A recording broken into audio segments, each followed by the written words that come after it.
যারা আজকে সে মুক্তিযুদ্ধের বয়ানের ধ্বজাধারী সাজছে এরা একটাও দেশে যুদ্ধ করেনি।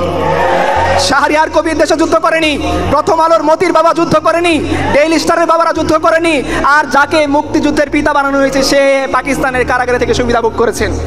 তো অথচ তাদেরকে দিয়ে আমাদেরকে প্রমাণ করা হচ্ছে যে আমরা এই জমিনের কেউ না।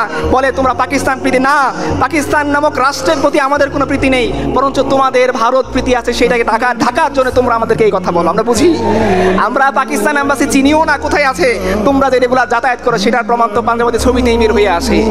তাহলে যারা আমাদেরকে বলে এই দেশ স্বাধীনতার কথা, স্বাধীনতায় তাদের কোনো অবদান নেই। যারা আমাদেরকে বলে এই দেশের সুরক্ষার কথা, সার্বভৌমত্বের কথা, এই দেশের সার্বভৌমত্ব রক্ষায় তাদের কোনো অবদান নেই। আপনারা যারা আছেন সেকুলার যদি কেউ থাকেন, বিডিআর বিদ্রোহ কোনো হুজুরের নেতৃত্বে হয় নাই। তাহলে বিডিআর বিদ্রোহের মাধ্যমে এই দেশকে পঙ্গু করে দিল কারা?